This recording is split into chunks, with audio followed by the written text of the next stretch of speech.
évidemment, vous le savez, on le dit assez ici. Bon, maintenant, attention, ça risque de prendre un peu de temps. Je veux vous parler de la réforme de l'université, mais je veux le faire d'une manière différente. Vous savez, l'art des gens qui préparent des mauvais coups, c'est de vous les passer par petits bouts.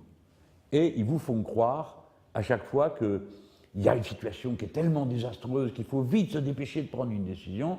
Hein.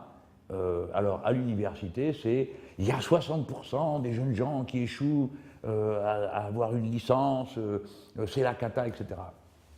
Et hier, dans l'intervention de notre camarade Sabine Rubin, elle a fait un truc formidable, c'est qu'elle a lu des citations, et elle dit, devinez, alors les citations, c'est « les jeunes n'y arrivent pas à l'université, c'est la catastrophe, nous devons faire ci, nous devons faire ça », et c'est-à-dire en gros ce qui se fait maintenant. De quand ont daté ces déclarations? Des années 60, 70 et 80. Donc ça veut dire que ça fait 30 ou 40 ans que le même argumentaire sert de prétexte. Si c'était vrai ce qu'il raconte, on devrait être un pays décadent, où il n'y a plus d'ingénieurs, il n'y a plus de... C'est le contraire qui se passe. Nous sommes un pays record dans le monde pour le nombre d'ingénieurs pour 100 000 habitants et pour toutes sortes de chercheurs. Bon, il y en a même dans l'hémicycle. Il y a M. Villani, qui est un mathématicien de très haut vol. Il a la médaille Fields, si je ne me trompe pas. C'est un génie dans les maths, hein, pas en politique, mais dans les maths, oui, c'est un génie. Et il y en a comme ça, je ne sais pas combien. Donc, tout ça, c'est des histoires. Alors, qu'est-ce qu'ils ont décidé cette fois-ci? Ils prennent juste un petit bout, l'entrée en fac. Qu'est-ce qui est habile de leur part? Il y a eu l'histoire du tirage au sort. Vous vous rappelez, les étudiants ne savent pas où aller, alors on tire au sort. Qui est-ce qui a le droit d'entrer dans telle ou telle branche? Alors, tout le monde se prend la tête dans les mains, on dit comment on en est arrivé à une connerie pareille, de tirer au sort ou quelqu'un va. Il faut comprendre l'enjeu, là. Il faut 5 minutes, là, mettre la technique de côté et réfléchir. Qu'est-ce que c'est choisir ces études? C'est choisir sa vie. Quand vous avez 18 ans, 19 ans, et que vous décidez de faire des études supérieures, ce n'est pas pour vous amuser. C'est parce que vous avez choisi la vie dans laquelle vous voulez vous diriger. Il faut bien un jour ou l'autre que ça se passe de choisir. Donc c'est à ce moment-là. Alors évidemment, on corrige la trajectoire en cours de route. Parce qu'au début, on dit, bah tiens, moi je vais faire, je vais dire les choses qui m'intéressent moi, hein, de l'histoire, alors un autre, ça va être des sciences. Bon, et puis, bon, vous entrez, vous allez en première année, puis en deuxième année, si vous arrivez à passer la première année, et puis vous vous dites, bon, bah, finalement, je commence histoire, mais je vais plutôt aller côté, je sais pas, archéologie, ou bien je fais sciences, mais tiens, je vais aller plutôt du côté de la physique dure, enfin, la recherche fondamentale. Ok, ça dépend, puis d'autres, non, il va faire autre chose, il a commencé dans une branche, puis il dit, bah, tiens, je vais plutôt aller sur le commerce, tout en étant dans les sciences. Donc, voilà, c'est comme ça que ça se passe, la vie, mais c'est un droit individuel extrêmement important, la liberté de choisir.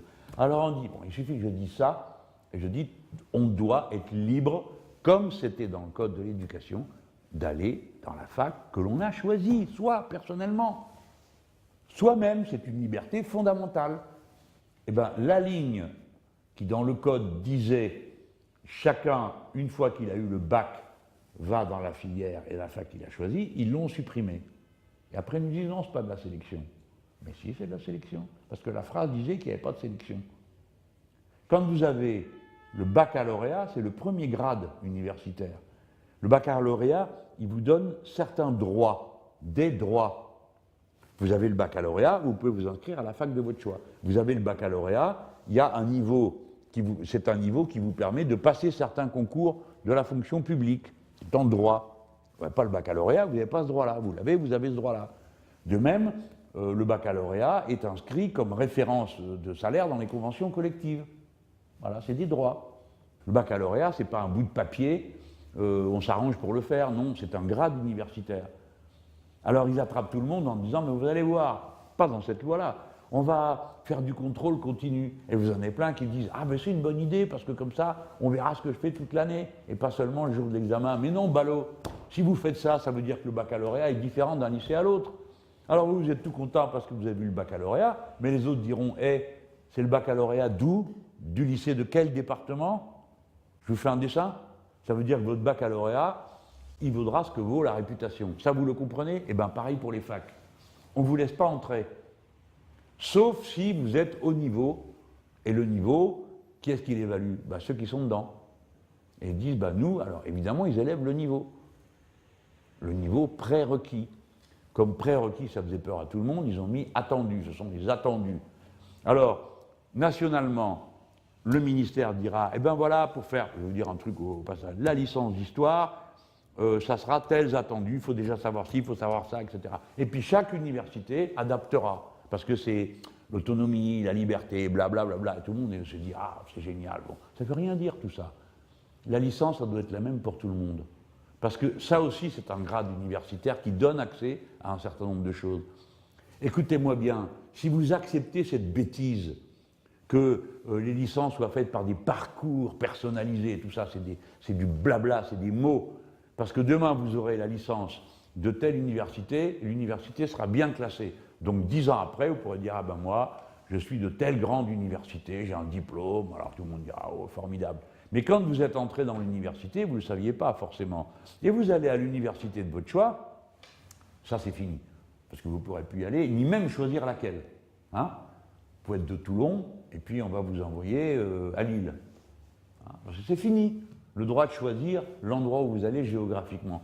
Et donc vous allez aller dans cette université, et 10 ans après, vous pensez, vous avez fait des études, vous avez bossé, vous vous êtes endetté, vous avez eu votre licence, et on vous dit c'est une licence d'où? Alors vous allez dire, ben moi c'est une licence, bon, on ne va pas dire une ville, parce qu'après ça va perdre des histoires. Hein? Mais par exemple la licence de Châteauroux. Alors vous dire, moi j'ai une licence de Châteauroux, on va dire Châteauroux, qu'est-ce que c'est ça? Ah non, mais il y a 10 ans, vous savez, c'était la meilleure. Ouais, non, mais maintenant, pour nous, ça vaut rien. Donc vous aurez des diplômes qui, suivant les facs, seront plus ou moins bien renommés. Et si en cours de route, votre faculté s'est dégradée dans le classement, je ne sais pas quoi qu'ils vont inventer à ce moment-là, eh bien vous qui avez fait tout ce sacrifice, c'est pour rien. Donc vous faites avoir deux fois. Premièrement, vous n'avez plus la liberté de choix, et une fois que vous avez choisi, vous n'êtes pas sûr que la monnaie qu'on vous donne, le diplôme qu'on vous donne, il n'est pas frelaté quelques années après. Ça peut être des diplômes qui deviennent des diplômes Kleenex. Hein? Alors on me dit, vous exagérez, nous n'avons pas prévu de faire de sélection, mais vous vous foutez de nous quand vous dites ça. Les gens, réveillez-vous, ce n'est pas vrai. Ils vont organiser la sélection. C'est écrit en toutes lettres, puisque le chapitre qui disait qu'il n'y aurait pas de sélection, ils l'ont supprimé. Et après, ils disent, pourquoi on fait cette sélection? Parce qu'il y a le tirage au sort. Alors, M. Mélenchon, vous voulez le tirage au sort, c'est ça qui me jette à la figure. J'ai jamais dit que je voulais le tirage au sort, mais il ne faut pas me prendre pour un imbécile, je sais de quoi on parle. 93% des gens ont eu la fac de leur vœu. Donc, oui, il y avait des goulets d'étranglement, et c'est pour ça qu'ils ont tiré au sort. Mais ce n'est pas parce qu'il y a des goulets d'étranglement à certains endroits, il faut tirer au sort partout, c'est ce qu'on leur a dit depuis le début. Et là, ce n'est pas parce qu'il y a des goulets d'étranglement qu'il faut établir la sélection partout. Parce que ce n'est pas nécessaire. Et puis surtout, si vous y réfléchissez, vous avez deux manières de faire. Ou vous réglez le nombre d'étudiants par rapport au nombre de places disponibles, ou le contraire. Tant il y a d'étudiants, donc il doit y avoir tant de places disponibles. C'est ça qu'on doit faire. Pourquoi on doit le faire? Il ne faut pas regarder au ciel en disant « Ah, c'est pas possible, ça coûtera trop cher et tout ça. » Si vous n'aimez pas, vous connaissez la phrase de Lincoln, c'est « Si vous n'aimez pas l'éducation, essayez l'ignorance. » C'est la seule réserve qu'on a, nous, c'est la matière grise. Plus il y a de jeunes gens qui vont faire des études, plus ils apprennent, meilleur est le pays, parce que c'est tout ce qu'on a. Alors c'est pas la peine après de faire des grandes phrases sur « Nous avons besoin de l'innovation, de la recherche et tout », si vous commencez par fermer l'accès. Est-ce qu'on a une expérience de ce que je suis en train de vous dire? Oui, dans tous les pays où les universités sont progressivement devenues des universités concurrentes et avec des diplômes différents, dans tous les pays, il y a un marché de l'éducation. Donc si vous voulez rentrer dans telle école, le niveau est élevé, donc vous faites une année de classe prépa. Il faut payer. Est-ce que ça existe en France? Oui. Les études de médecine. Les études de médecine, comme personne ne peut rentrer directement parce que le niveau est de plus en plus élevé, beaucoup de gens font une classe prépa. Et une classe prépa, ça coûte des sous. Moi, j'ai connu ça dans ma famille. J'aime mieux vous dire que les familles tirent la langue pour payer la classe prépa. Vous n'êtes même pas sûr d'y arriver au bout. Et vous avez un contingentement. Ça porte un nom en latin, numerus clausus. Ça veut dire on a fermé le nombre de ceux qui rentrent. Quel est le résultat? Quel est le résultat? Eh bien, le résultat, c'est les déserts médicaux. C'est-à-dire qu'on manque de toubib pour couvrir tout le territoire. C'est ça qu'ils vont faire. On va manquer de ceci, on va manquer de cela. Et surtout, on va manquer de tout ce qui, dans la vie, ne se prévoit pas. C'est le gars, la fille, qui a commencé une étude, un cycle d'études, puis qu'on a, en cours de route, a changé d'avis. Bon, quand vous avez vos 2 premières années de fac, eh ben, vous pouvez changer d'orientation pour la 3e. C'est du boulot. D'accord, mais vous pouvez. Et c'est ça qui se passe. C'est-à-dire que les gens qui repèrent à un endroit, ils ne le suivent pas en tant qu'individu, ils comptent statistiquement. Et c'est comme ça qu'ils en viennent à vous dire que 60% échouent, c'est pas vrai. Il n'y a que 19% de jeunes gens qui sortent de l'université sans diplôme. Vous m'entendez? 19%. La moyenne des pays de l'OCDE, qui n'arrête pas de nous faire des leçons, c'est 30%. Alors vous regarderez comment ils font tous. Hein? Ils commencent par décrier le système. Alors, vous écoutez, l'école, l'éducation nationale, les jeunes gens, ils sortent, ils ne savent ni lire, ni écrire, ni compter. C'est ça qu'ils ont réussi à coller en crâne de tout le monde. Et on dit qu'il y a 150 000 jeunes qui sortent sans qualification de l'enseignement secondaire. C'est vrai, c'est beaucoup trop, mais par rapport à combien? 12 millions. Vous connaissez un système qui donne 100% de résultats positifs? Ça n'existe pas. Ça n'existe pas. Donc ce qu'il faut prévoir, c'est qu'est-ce qu'on fait quand un jeune est arrivé à l'âge de la fin de la scolarité obligatoire, que les résultats ne sont pas bons, lui-même est complètement démoralisé, qu'est-ce qu'on fait pour cela? Ben voilà, c'est pas très compliqué à trouver la solution. Hein. Il ne faut pas raconter d'histoire. Si vous prenez le jeune en question et que vous lui donnez les moyens d'étudier, eh bien il le fera. Il le fera. Et si vous avez des bons profs, des bons pédagogues qui sont capables de leur redonner confiance en eux-mêmes, eh bien ça se passera. Parce que c'est comme ça dans le secondaire que ça se passe avec les lycées professionnels. Souvent, les jeunes qui arrivent là, ils désespèrent de tout, et à la fin, c'est une élite. Ils ont les bacs pro, ils passent en BTS, ils passent en DUT, c'est dur, d'accord, mais ils n'ont pas peur, ils le font. Il faut compter sur ça, sur l'inventivité, le goût des gens, bon, bref. Et ça fonctionne. Alors évidemment, c'est des amphis super bourrés, il y a des gens partout, jusque dans l'escalier. Et vous avez des cyniques qui comptent sur ça pour dire, ben, les gens finiront par se dégoûter, ils ne viendront plus. Moi, je le connais. Mais les gens qui ne viennent plus, ils ont fait le CNED. Les gens ne lâchent pas prise comme ça pour faire des études. Ils ont bien raison. Donc, ce qu'il faut faire, quand on est un grand pays comme nous, quand on a accumulé de la puissance éducative comme on l'a accumulé, ben on augmente le nombre de places. Voilà, c'est ça qu'il faut faire. C'est une priorité. On augmente le nombre de places et donc il y a de la place pour tout le monde. C'est ça qu'ils ne veulent pas faire. Écoutez bien les gens, vous allez comprendre pourquoi c'est une arnaque cette histoire-là. Comment on en est arrivé là? Au fait qu'il y ait tellement plus de monde que de place. Réfléchissez. Vous avez des gens dans des bureaux, c'est leur boulot de faire ça, de prévoir. Est-ce qu'il y a une chose, comment dire, plus simple que de prévoir le nombre d'élèves qui vont arriver au baccalauréat? Il n'y en a pas. Pourquoi? Parce qu'on sait où ils sont avant. On sait combien il y en a en maternelle, on sait combien il y en a en CE1, CE2, CM1, CM2. Donc il n'y a aucun mystère dans l'évaluation d'un flux de population qui est le flux de population de la jeunesse. Donc c'est délibérément qu'ils ont laissé les choses aller à un point tel que c'est la thrombose. Et comme ils ont serré, pas investi, pas construit, inventé leur machin là, d'université autonome qu'on commençait évidemment à quoi faire, à se bouffer entre elles, et à commencer à vendre des locaux, et beaucoup sont ruinés et sont obligés de se réunir pour faire de grosses entités, des monstres. Hein. Alors c'est ça, ça a été délibérément provoqué. Et vous savez pourquoi? Parce que c'est comme ça qu'on fait un marché. Pour qu'il y ait un marché, il faut qu'il y ait de la rareté. Sinon, ce n'est pas un marché. C'est une idée simple, ça, à comprendre. S'il y en a pour tout le monde, il n'y a pas de marché parce qu'il n'y a pas d'échange. S'il n'y en a pas pour tout le monde, il y en a donc certains qui l'ont et d'autres qui ne l'ont pas. Il y a donc un marché. Pour qu'il y ait un marché, il fallait donc produire la rareté. Deuxièmement, rendre les marchands autonomes pour qu'ils fassent de la concurrence entre eux. Et après, ils choisissent leurs clients. Voilà. C'est comme ça qu'on construit un marché de l'éducation et de l'enseignement supérieur. Parce que dans la vie, vous ne pouvez pas vous passer d'instruction. C'est ça qu'eux, ils ont compris. Et de l'argent, il y en a plus pour l'éducation qu'il y en a pour la santé dans le monde, partout, même en France. Il y a plus d'argent, là, disponible pour apprendre qu'il y en a pour n'importe quelle autre activité. Donc les marchands, ils ont compris. Alors là, on vous fait le coup, c'est juste une mesure technique, etc. On ne parle pas du reste, ni de ce qu'on va faire dans le lycée, vous allez voir, ni de ce qu'on va faire avec les jeunes gens à mesure qui sont à l'université. Alors ils vous disent, nous allons accompagner, personnaliser, plein de ballots qui se laissent attraper, qui disent, mais écoutez-moi bien les gens, supposez que vous fassiez des études de médecine, c'est pas vous qui allez décider ce que vous allez apprendre quand même. C'est pas vous, la preuve c'est que vous venez étudier pour le savoir. C'est pas vous qui allez décider, dire, ah ben moi ça me plairait de faire ci et plutôt ça, et pas ci et pas là. Non, on établit on appelle ça un référentiel, c'est-à-dire qu'est-ce que vous devez savoir pour être un bon médecin. Et puis vous suivez les études. Donc c'est du pipeau de raconter qu'on va personnaliser les parcours, c'est des histoires. À la fin, il faut que tout le monde apprenne la même chose. Les maths, c'est les mêmes pour tout le monde. La physique, c'est la même pour tout le monde, quel que soit le chemin par lequel vous passez. D'accord? Eh bien, des diplômes supérieurs, c'est forcément des diplômes professionnalisants. Licence, j'ai parlé d'histoire tout à l'heure. Licence d'histoire, c'est licence de quoi? De quoi? D'enseigner. C'est pour ça que ça s'appelle autorisation de. C'est une licence d'histoire. Donc c'est un métier, il y a un contenu.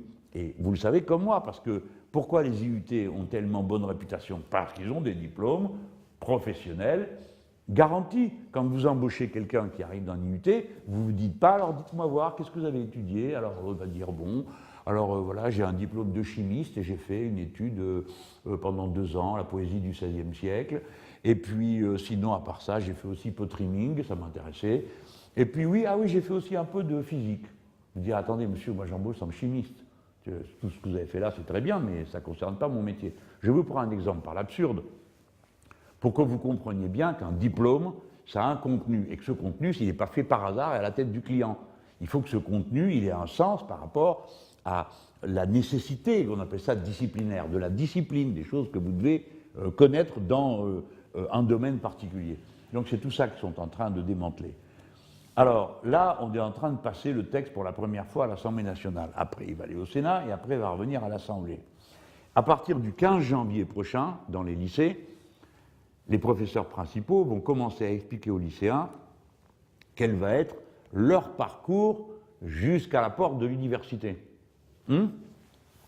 Donc à partir du 15 janvier, vous allez commencer à réfléchir. Ça tombe bien, vous faites le bac en même temps, donc ça vous occupera. Hein, voilà. Et pour les classes de première, eh ben, réfléchissez aussi. Vous m'entendez? Vous êtes en terminale, vous êtes en première, vous ne choisirez plus votre fac. Voilà ce qui est prévu. Donc ça veut dire que vous ne choisirez pas votre vie. C'est pourquoi je m'adresse à vous. Réagissez, faites quelque chose. Moi, j'aurais fait ma part. Et les copains ici auront fait leur part. On s'est battu, on a argumenté, on s'est heurté à un mur de verre, de mensonges. Ils disent non, non, nous n'allons pas faire de sélection. Hein, vous n'avez rien proposé. C'est pas vrai. Sans cesse, ils font ce qu'il faut pour qu'on ne puisse pas parler, pas penser, qu'il y a un doute. Je leur dis, mais pourquoi vous n'assumez pas? Vous n'avez qu'à le dire. Que vous mettez une sélection à l'entrée de la faculté pour des raisons... ça se comprend, c'est une manière de voir le développement de l'enseignement supérieur. Puis nous, on en a une autre. Moi, je suis pour tout le monde doit pouvoir aller à la fac à partir du moment où il a le bac. Parce que c'est la plus grande richesse du pays. Et tout ce que vous saurez faire, eh ben, on en aura besoin.